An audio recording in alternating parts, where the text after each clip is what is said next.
Vamos a continuación con otra comunicación, no sé si radicalmente distinta, pero así diferente, con otra temática, titulada ilustrativamente El derecho a la reagrupación familiar de los inmigrantes, que nos va a presentar y ha redactado Juan Manuel Goy. Cuando quieras. ¿Qué quieres? No. Bueno, muy buenas tardes. Yo quisiera empezar agradeciendo a los organizadores, el Ministerio de Trabajo y Asuntos Sociales, especialmente a la FAD, que me ha tratado muy bien siempre, no solamente hoy, sino en otras intervenciones que he tenido ocasión de hacer con ellos. La organización de este tipo de congresos, también a sus organizadores y al Comité Científico y Técnico, pues agradecerles que hayan tenido a bien entender que una comunicación totalmente distinta y de un planteamiento totalmente distinto a las anteriores tenía cabida en un congreso en el que se está hablando de la ciudadanía y de la familia, y la familia como un elemento necesario para la construcción de la ciudadanía. En un momento en que la sociedad española está cambiando desde el punto de vista de sus componentes, uno de estos cambios viene determinado por la afluencia masiva de inmigrantes que modifican de una manera importante el panorama social español y que también modifican aspectos de ciudadanía. Y en este aspecto yo me planteaba la necesidad de regular el derecho, de mostrarles a ustedes el derecho a la reagrupación familiar de los inmigrantes. Por lo tanto, esto es una visión puramente de derecho y legalista frente a otras intervenciones psicológicas, sociales, educativas que tendrán lugar hoy aquí en este Congreso. Y lo voy a hacer desde el planteamiento de la jurisprudencia del Tribunal Europeo de Derechos Humanos, que es el máximo órgano en materia de derechos humanos que nos afecta jurídicamente en España, salvando las distancias de la jurisprudencia del Tribunal Constitucional. El derecho a la reagrupación familiar no es un derecho que esté reconocido en las constituciones, solamente directamente está reconocido en el artículo 19 de la Carta Social Europea, en el artículo 12 del Convenio Europeo sobre el Estatuto Jurídico de los Inmigrantes y en el convenio de la OIT C-143, teniendo en cuenta que España no ha firmado, no ha ratificado todavía este convenio. En España no es un derecho que esté reconocido constitucionalmente, pero que hay que extraerlo de el derecho convencional, de los tratados internacionales, en concreto del artículo 12, la Declaración Universal de los Derechos Humanos, que dice que nadie podrá ser objeto de injerencias arbitrarias en su vida privada o en su familia. El artículo 17.1 del Pacto Internacional de Derechos Civiles y Políticos, que también habla de que nadie será objeto de injerencias arbitrarias o ilegales en su vida privada o en su familia. Del artículo 10 del Pacto Internacional de Derechos Económicos, Sociales y Culturales, que habla o que reconoce que se debe conceder a la familia, que es el elemento natural y fundamental de la sociedad, la más amplia protección y asistencia posibles. Del artículo 16 de la Carta Social Europea de 1961, que reconoce el derecho a la familia o de la familia a una protección jurídica, social y económica, y, por supuesto, de la Convención de los Derechos del Niño, de la cual hoy conmemoramos su mayoría de edad, que establece que los Estados partes velarán por que el niño no sea separado de sus padres contra la voluntad de estos, y que reconoce expresamente en el artículo 10 que los Estados partes, de los cuales es España, tendrán que atender toda solicitud hecha por un niño por sus padres para entrar en el Estado parte o para salir de él a efectos de reunir a la familia, y que los niños cuyos padres residan en estados diferentes tendrán derecho a mantener periódicamente, salvo circunstancias excepcionales, relaciones personales y contactos directos con ambos padres. Y especialmente viene reconocido en el artículo 8 de la Convención Europea de Derechos Humanos, que dice que toda persona tiene derecho al respeto a su vida privada y familiar. Por interpretación de este artículo 8 del Convenio Europeo de Derechos Humanos, el Tribunal Europeo de Derechos Humanos, cuya jurisprudencia es obligatoria para el Estado español, lo ha reconocido como un nuevo derecho. Y en el ámbito comunitario de la Unión Europea, a pesar de que hay una directiva, la Directiva 86/2003 establece con carácter bastante limitado la reagrupación familiar, pero ha reconocido la sentencia del Tribunal de Justicia de la Comunidad Europea de 18 de mayo del 89 que en el derecho comunitario el ámbito de lo familiar y su defensa es un derecho fundamental del derecho comunitario. Es un derecho, además, que se manifiesta como un derecho activo para el extranjero. El extranjero tiene derecho a traer consigo a su familia, y como un derecho pasivo para el Estado, porque los Estados no pueden desconocer la existencia de la protección de la familia. En lo que a la Constitución española se refiere,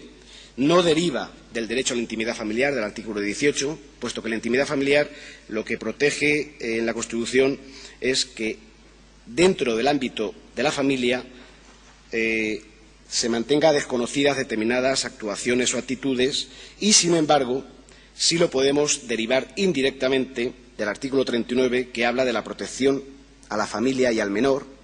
y en este caso especialmente al menor, el derecho a una vida en familia y el derecho a averiguar cuáles son sus padres, y también de la función que los tratados internacionales reconoce la Constitución en materia de derechos y libertades. Las leyes que reconocen los derechos y libertades que establece la Constitución se interpretarán de acuerdo con los tratados sobre derechos y libertades que el Estado español haya ratificado. No obstante, es un derecho que plantea problemas importantes. Uno de ellos, que se puede constituir en una vía de entrada para inmigrantes que pueda alterar la soberanía que a los Estados les corresponde para controlar los flujos migratorios. En este sentido, el Convenio Europeo de Derechos Humanos no garantiza el derecho del extranjero a entrar o a salir de un Estado, pero sí ha reconocido expresamente que expulsar a una persona de un país donde están viviendo miembros de su familia puede vulnerar el derecho al respeto de la vida familiar. El derecho a la agrupación familiar protege la vida en familia, y la falta de una declaración legal o de una definición legal, porque sociológicas, psicológicas y educativas hay muchas, pero la falta de una declaración legal de lo que debe ser entendido la familia nos lleva a plantearnos qué tipo de vida familiar protege este derecho desde el punto de vista del Tribunal Europeo de Derechos Humanos. Y en este sentido el Tribunal ha sido muy generoso,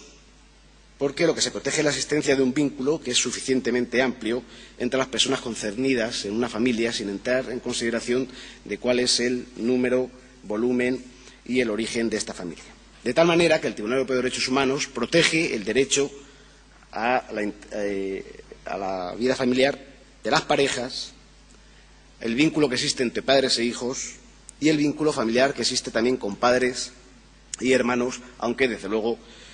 con un alcance distinto. En cuanto a la vida familiar de las parejas, hay que reconocer que se distingue, no en cuanto a efectos, pero sí en cuanto a elementos de comprobación, los vínculos que existen en el matrimonio legal de la unión de hecho. Para el matrimonio legalmente constituido, lo que establece el Tribunal Europeo de Derechos Humanos para reconocer la existencia de vida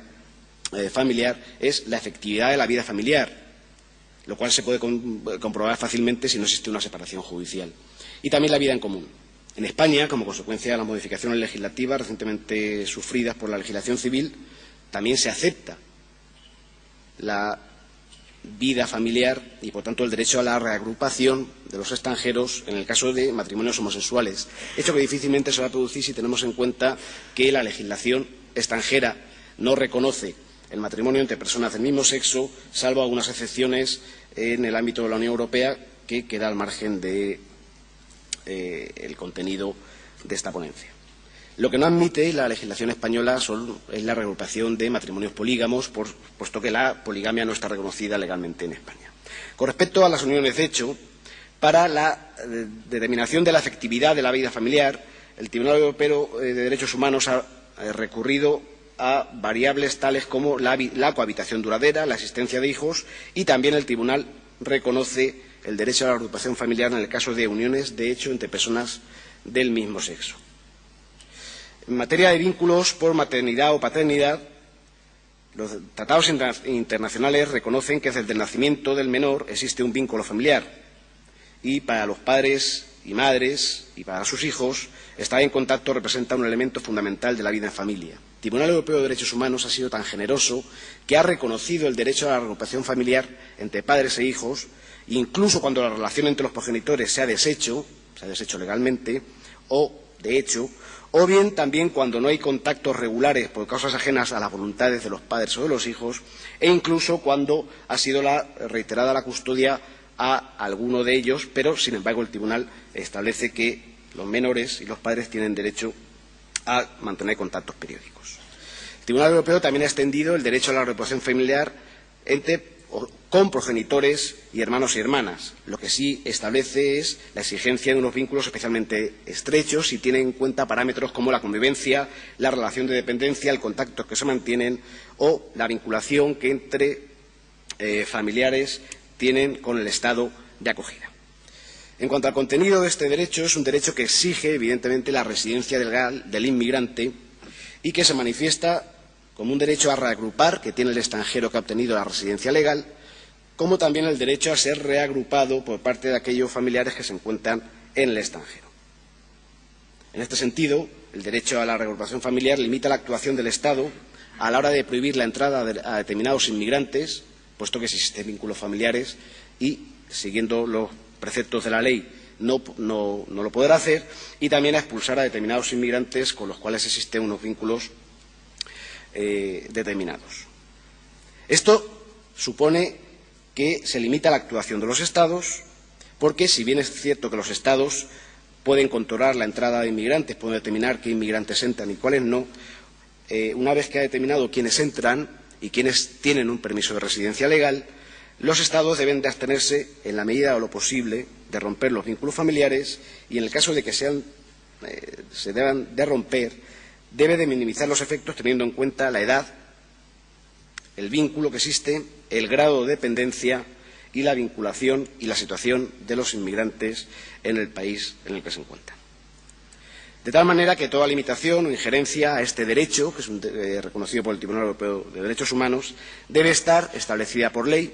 debe ser necesaria para proteger la seguridad nacional, la seguridad pública, el bienestar económico del país, la defensa del orden público, la prevención del delito, la protección de la salud o de la moral o la protección de los derechos y libertades de los demás. Y, en este sentido, cuando esta injerencia no sea legal, el Tribunal Europeo de Derechos Humanos lo que ha hecho es anular el proceso de expulsión o devolución. 3 minutos. Yo termino ya. Solamente decir que la jurisprudencia del Tribunal Europeo de Derechos Humanos ha sido mucho más generosa que la regulación que hay a nivel europeo a través de la directiva que antes he citado, y también mucho más generosa que la legislación española sobre extranjería. La Ley 4/2000, que regulaba los derechos y libertades de los extranjeros en España y su integración en la sociedad española, fue muy generosa al regular el derecho a la reagrupación familiar de los inmigrantes, pero la modificación experimentada por la Ley 8/2000, posteriormente por la 14/2003, ha venido a restringir de una manera muy considerable y que en algunos casos ha sido declarada inconstitucional este derecho a los inmigrantes a reagrupar a su familia para fomentar la ciudadanía en aquellos estados en los cuales se encuentran. Muchas gracias. Gracias.